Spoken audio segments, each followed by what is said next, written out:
In this third video, we look at the real numbers that were introduced in the last video, where we asked whether these were transcendental or not transcendental. So we'll look at the answers to those questions, and you can check yours by watching this video.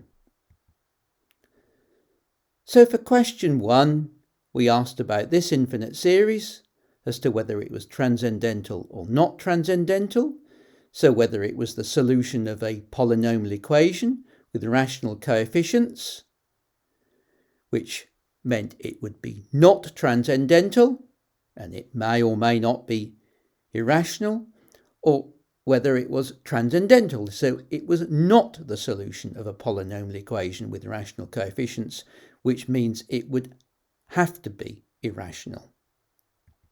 Well, in this case, it is not known if it is irrational, let alone if it is transcendental or not.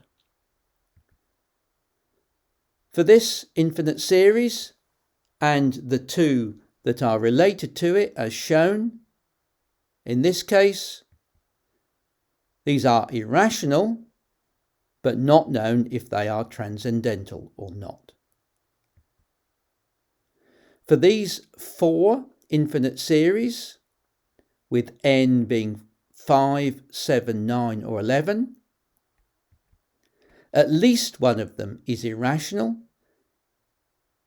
but it is not known which one, and also not if that is transcendental or not. 2 to the pi. Again, not even known if it's irrational, let alone whether it's transcendental or not.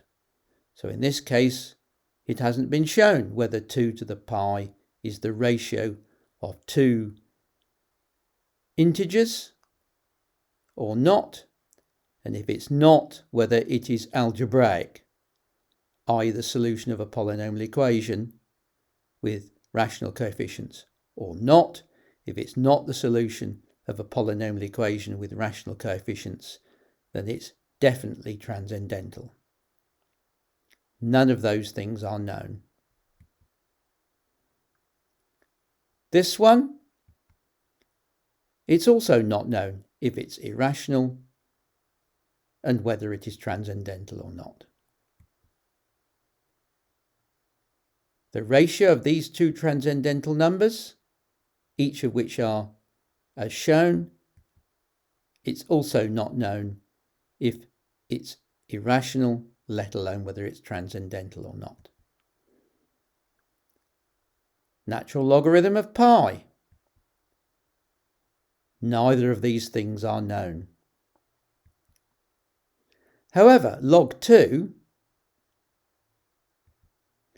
and log e, we know much about them.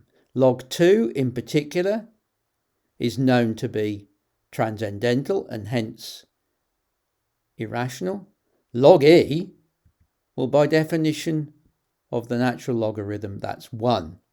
So it's certainly not transcendental, it's not even irrational. It's rational, and in fact, it's a natural number. So you cannot assume that the natural logarithm of a number is necessarily irrational, rational, transcendental, or not. In this case, log pi, we don't know either of those things. E to the power e. Again, it's not known if it's irrational, let alone transcendental or not. Similarly, pi to the e. Again, nothing known. What about the sum and the product of these 2 well-known transcendental numbers?